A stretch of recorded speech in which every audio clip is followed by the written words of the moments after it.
धर्मों के बारे में, विभिन्न मतों के बारे में जानने के बाद, उसका ऐतिहासिक पहलू समझने के बाद अब हम चलते हैं उस क्षेत्र की शिक्षा, साहित्य एवं भाषा की ओर।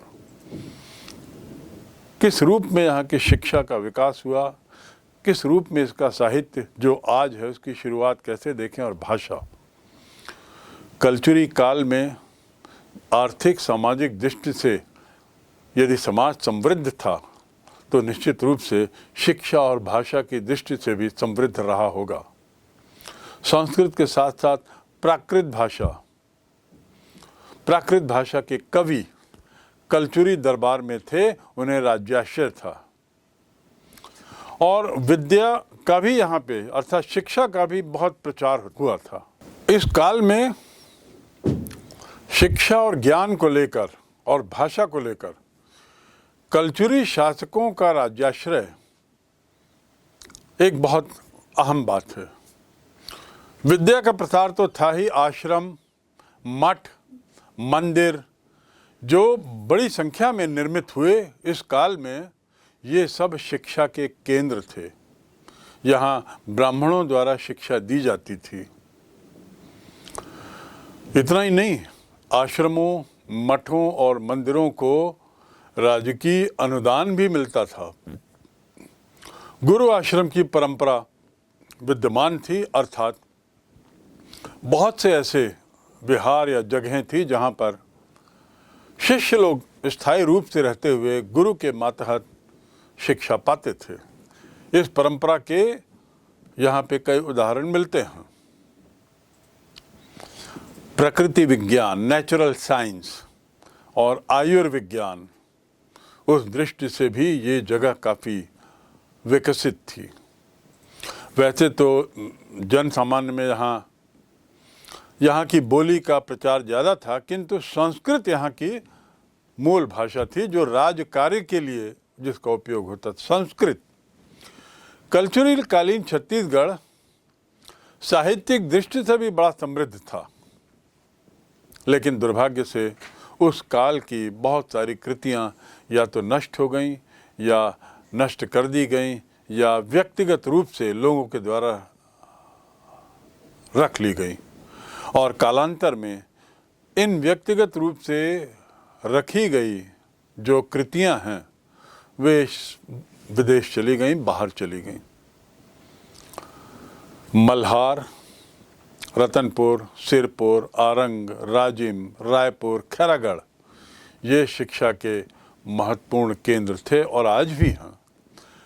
साहित्यिक दृष्टि से कल्चुरी काल में छत्तीसगढ़ बहुत समृद्ध माना जा सकता है। नारायण, अल्हड़, कीर्तिधर, वत्सराज, धर्मराज, भागे, सुरगण, कुमारपाल, त्रिभुवनपाल, देवपणी, नरसिंह, न जाने कितने नाम, और दामोदर मिश्र, ऐसे कवियों का उल्लेख कल्चुरी लेख में मिलता है। जैसा मैंने पहले भी बताया, गुरु आश्रम की परंपरा थी, तो कल्चुरी कालीन साहित्य की प्रामाणिकता बाबू रेवाराम की जो लिखित पुस्तक है तारीख़ हैहवंशी राजाओं, उसमें मिलती है।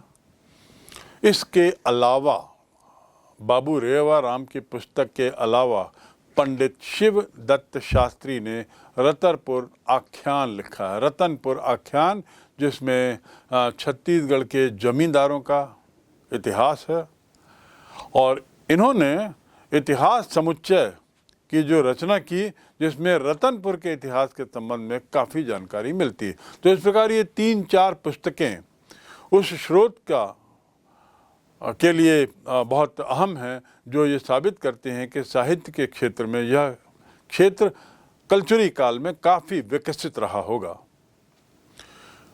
मूलतः कल्चुरी जो शासक भी थे वो भी साहित्य प्रेमी थे। इनकी जो मूल शाखा थी, जिसका मैंने उल्लेख प्रारंभ में किया है, त्रिपुरी में, वहाँ पर राजशेखर और शशिधर जैसे बड़े बड़े विद्वान थे। इनका संरक्षण अन्य विद्वानों को मिला है।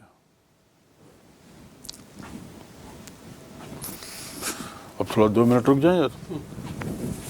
छत्तीसगढ़ के विभिन्न पहलुओं को इतने विस्तार से जानने के बाद कोई कारण नहीं है कि हम यहाँ की कला और स्थापत्य से क्यों अपने को अनभिज्ञ रखें। तो अब चलिए, अब हम चलते हैं अंतिम बिंदु, इस अध्याय के अंतिम बिंदु पर, जिसका शीर्षक है कला एवं स्थापत्य। वैसे तो छत्तीसगढ़ आज भी अपने कला और स्थापत्य के लिए काफ़ी प्रसिद्ध है, अपनी संस्कृति के लिए बहुत प्रसिद्ध है, लेकिन ऐतिहासिक दृष्टि से थोड़ा हमें इसको विस्तार से जानना होगा। पाषाण काल से लेकर ऐतिहासिक काल, जब इतिहास की संरचना, इतिहास का लेखन शुरू होता है, इस समय के अवशेष हमें मिले हैं। प्रागैतिहासिक काल से लेकर पाषाण काल से लेकर इतने पुराने अवशेष इस क्षेत्र में मिले हैं। चित्रकला की ओर यदि देखें तो पूर्व में बारंबार इसका जिक्र हुआ है। रायगढ़ में कबरा पहाड़, सिंघनपुर में अंकित शैल चित्र, जो भारतीय चित्रकला की प्राचीनतम उपलब्धियों में गिना जा सकता है, प्राचीनतम उपलब्धियों में, और वो भी पूरे भारत की चित्रकला में के परिप्रेक्ष्य में। इस पहाड़ में, कबरा पहाड़ में जो चित्रांकन है, उसमें क्या है? लाल रंग से छिपकली और मानव समूह आदि आदि का चित्रण है। सिंघनपुर में मानव आकृतियां मिली हैं जो सीधी हैं और एक तरीके से डंडे के आकार की सीधी खड़ी हुई और सीढ़ी के आकार में से दिखाया गया है। आप चित्रों को देख सकते हैं। रामगढ़ जिला अंबिकापुर को विश्व की प्राचीनतम नाट्यशाला के रूप में जाना जाता है, यह मैं पूर्व में बता चुका हूँ। थिएटर के रूप में विश्व की प्राचीनतम थिएटर अंबिकापुर में। रामगढ़ की पहाड़ी जोगी मारा गुफा, वहाँ जो भित्ति चित्र मिले हैं वो तो अजंता और एलोरा बाघ इससे भी पुराने हैं। वहाँ की गुफा, रामगढ़ की पहाड़ी की गुफा में जोगी मारा गुफा जो है, उसमें बने हुए चित्र ऐतिहासिक दृष्टि से अत्यधिक महत्वपूर्ण हैं, और विशेषकर इसलिए क्योंकि वो अजंता और बाघ जैसे ऐतिहासिक पेंटिंग्स, गुफा पेंटिंग से भी पुराने हैं। सीता बेंगरी की गुफा, उसकी छत को लाल रेखाओं से 5 खंडों में बांटकर अलग अलग तरह के चित्र बनाए गए हैं, अलग अलग चित्र उकेरे गए हैं, अर्थात छत का विभाजन किया गया है लाल रंग से, और रंग भी इतने पक्के कि इतने हजारों वर्ष निकलने के बाद भी वे रंग मोटा मोटा जस के तस बने हुए हैं। तो ये विभाजन करके अलग अलग थीम में वहाँ पर पेंटिंग करना, रंग बनाना, यह भी, और वो भी इतने प्रागैतिहासिक काल के लोगों के द्वारा, यह भी बहुत ही सोचने वाली बात है।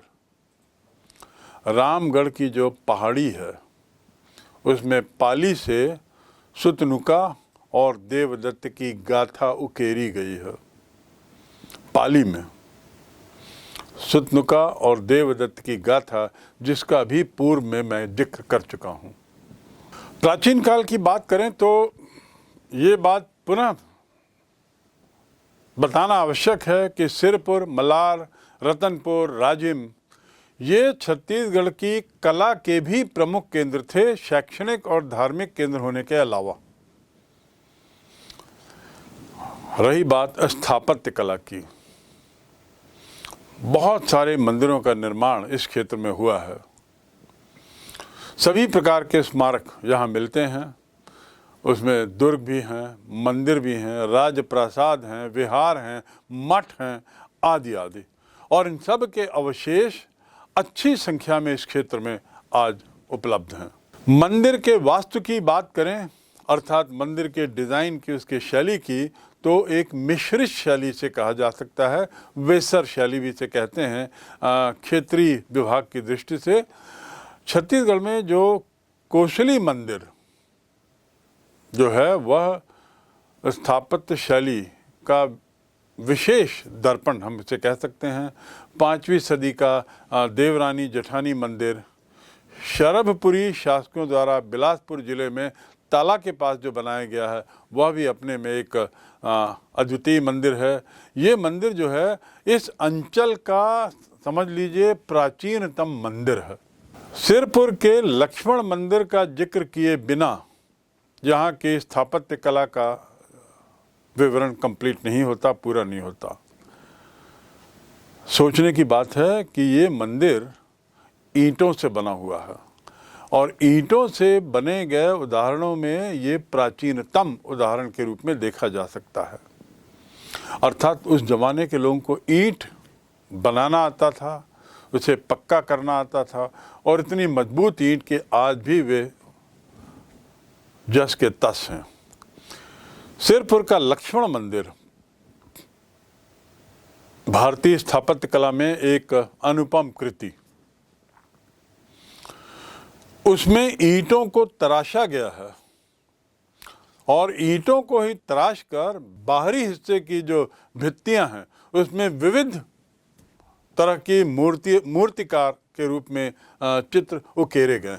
इसे मूर्ति रूप में उकेरना, तराशना और वह भी बाहरी हिस्से में, और ऐसा तराशना कि आज भी वे अपने हूबहू मूल रूप में ही देखे जा सकते हैं, ये एक अनुपम उदाहरण ही नहीं तो और क्या है।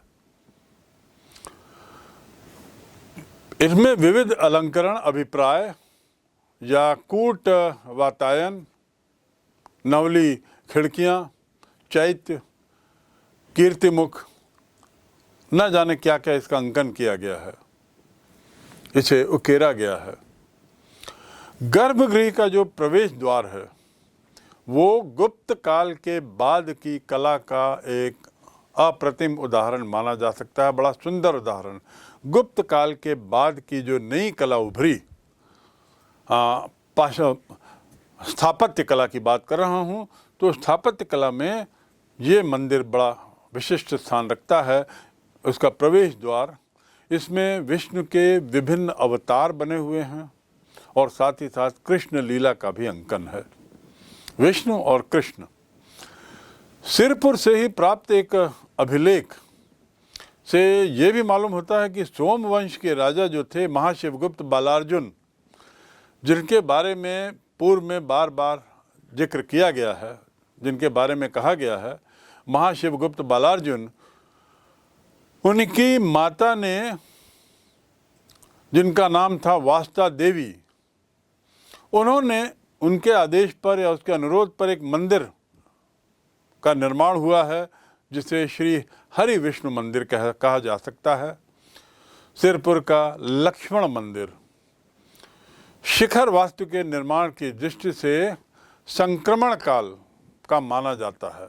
संक्रमण काल अर्थात पुराने समय के, प्राचीन समय के शिखर बनाने की कला और बाद में आई हुई शिखर बनाने की कला में जो एक बदलाव आता है उसके मिश्रण से, तो उसका ये उदाहरण एक माना जा सकता है। आप चित्र से देख सकते हैं उसका शिखर कैसा दिखता है।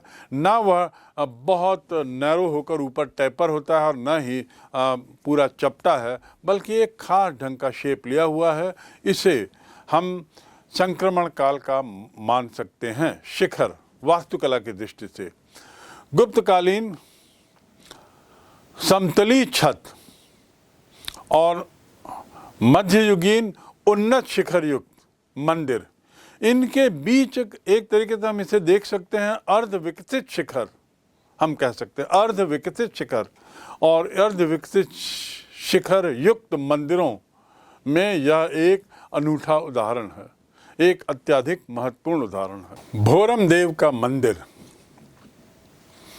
इस मंदिर का या इस स्थान का जिक्र इस अध्याय में बारंबार हुआ है। थोड़ा इसके स्थापत्य की ओर जाएं, इसके मंदिर के निर्माण की ओर जाएं, तो जानना जरूरी है कि 1089 में कवर्धा के फणी नागवंशी राजाओं में से एक राजा गोपाल देव के द्वारा ये मंदिर का निर्माण होता है। सन 1089। फणी नागवंशी राजा, उसका एक राजा गोपाल देव।